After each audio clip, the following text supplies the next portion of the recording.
Келесі тағы да бір қызметтің түрін көрелік. Ол әр азамат қызмет атқарып келе жатқан Қазақстан Республикасында заң бойынша зейнетақы аударымдары болады. Жұмыс беруші сол кісіге зейнетақы аударымдарын сол кісінің атына аударып отырады. Және әр азамат өзінің атына қаншалықты зейнетақы аударымдары түсіп отырғандығы жөнінде ақпаратты көріп, тексеріп, біліп отырғандығы абзал. Ол үшін электронды үкіметтің мына 12 үлкен топтың ішінде салықтар және қаржылар деген тобына кіреміз. Осының ішінде сол жақтан экономика және қаржы деген бөлімді таңдаймыз. Оң жақ бөлімнен зейнетақы аударымдары туралы анықтама алу командасын таңдаймыз. Осының ішінде онлайн сұрау. Кезеңді көрсетіп, мысалы үшін соңғы 6 ай алуға болады. Тұтас барлық курсқа алуға болады. Қазір жағдайда біз барлық аударымдарды түгел көруімізге болады. Барлық кезеңге сұранымды жіберу. Сертификат таңдалмады дейді, яғни кілтті сұрап отыр. Бұл кілт орналасқан жерден көрсете аламыз. 1-ден 6-ға дейінгі цифрларды енгіземіз. Мысалы үшін менде де өзгеріссіз осы кілт сол күйінде. Енді қол қою батырмасын шертеміз. Сұраныс жұмысқа қабылданды. 30 минут ішінде бұл ақпарат беріледі деген мәлімет жазылған. Енді егер де мен қазір деректерді жаңарту батырмасын бассам, сұраныс мәртебесінде өзгеріс пайда болуы мүмкін. Сұраныс жұмысқа қабылданды емес, өңделді деп тұруы мүмкін. Осыған көз жеткізіп көрелік. Деректерді жаңартуды басамын. Міне сұраныс мәртебесі, сұраным өңделді деген тақырыпқа өзгерді. Нәтижені қарай аламыз. Бұл көлемді файл PDF форматында жүктелді.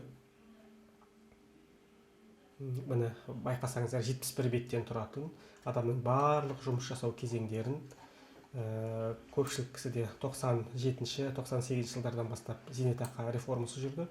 Сол кезеңнен бастап барша мәліметті көрсетеді. Қазіргі жағдайда мен бірінші және соңғы бетті шығарып алсам жеткілікті менің жағдайымда.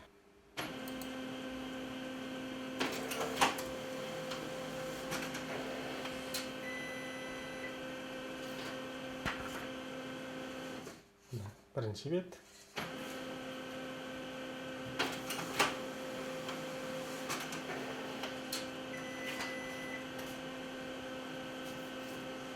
Соңғы бет.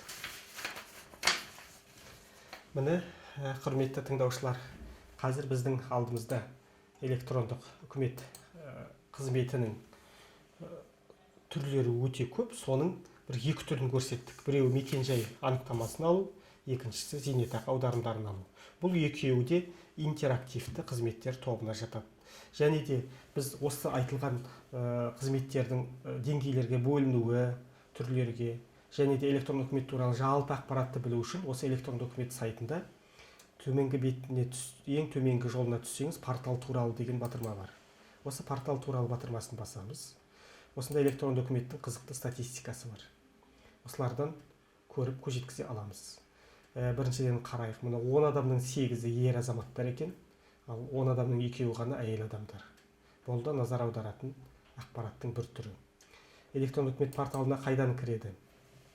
Осы порталға қарасақ, біздің Батыс Қазақстан облысының жағдайы бұрын 7-ші орында еді. Қазіргі күнде мына көріп тұрсыздар, 2,20% бенен 3, 4, 5, 6, 7, 8, 9, 10-шы орында тұр. Біздің алдымызға Ақтөбе облысы, Атырау облысы, Оңтүстік Қазақстан облысы. Осы соңғы жылдарда осы 3 облыс біздің алдымызға шықты. Сондықтан да біздің Батыс Қазақстан облысының жалпы жұртшылығын және педагог мамандарды, мұғалімдерді осы белсенді түрде электронды үкімет сайтының қолданушысы болып, облысымыздың көрсеткішін көтеруге үлес қосуларыңызды сұраймын.